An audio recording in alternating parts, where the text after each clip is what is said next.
I'm actually surprised. And I feel like this happens every year. So I don't know why it's, maybe it's my pet peeve thing. I hate when people go like, oh my gosh, is it October already? And I'm like, yep, that's how calendars work, right? When one month ends, the next one begins. But I'm surprised that this time every year, the potential like difference makers you can still find in free agency in the NFL. Draft happens, the rush of free agency happens, and then there's these stragglers where I'm going, they could fill a hole on the roster.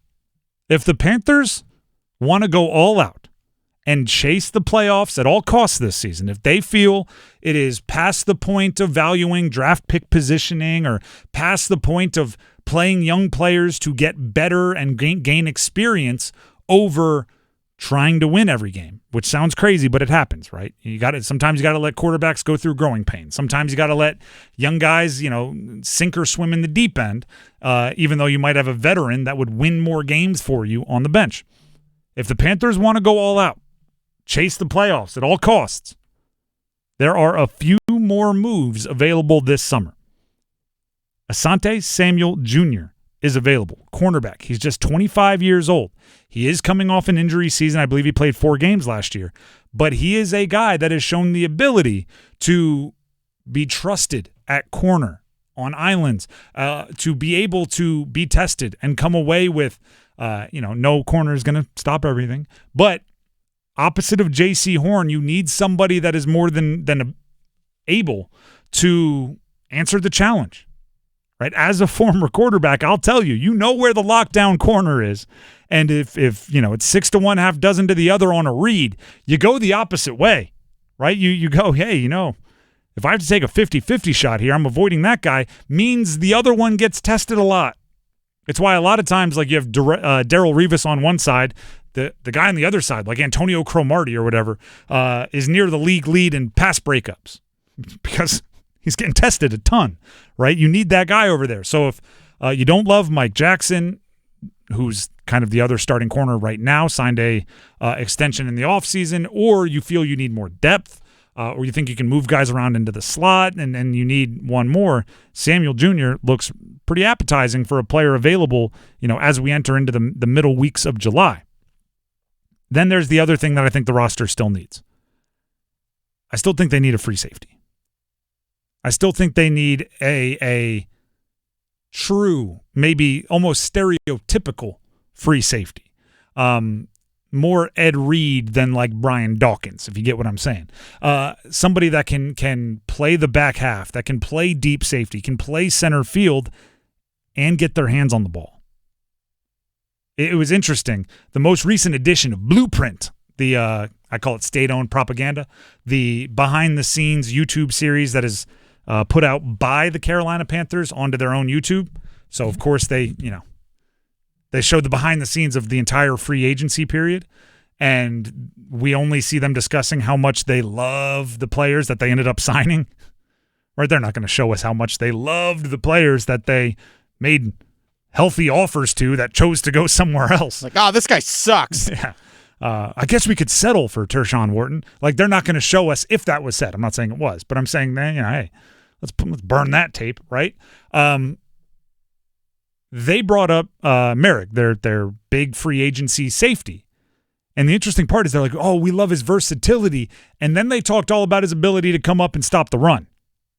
Right? Then they say, oh, we love his versatility because he's not just a coverage safety. He can come up and really deliver the smackdown on, and even if he's in on the run game, and even if he's in a coverage assignment, he can still come up and help in the run game.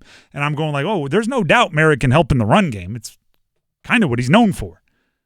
If he's playing free safety, he needs to be able to, at times, open up stride and run with the guys taking the top off the defense and make sure he's not getting beat deep.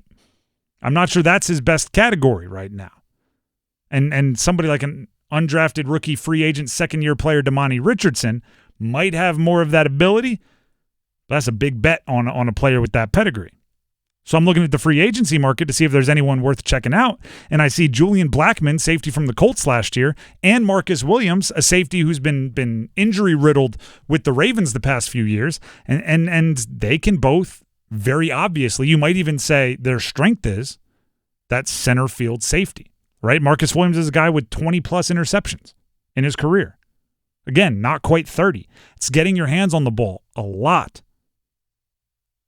They can play center field, which is something I think this defense needs, particularly because I looked around at the edge rushers in the free agency market, and there's not much there, right? Ironically, one of the top 10 guys on ESPN's best free agents available list, Jadeveon Clowney, who is a guy that played for the Panthers last year and didn't get after the quarterback enough.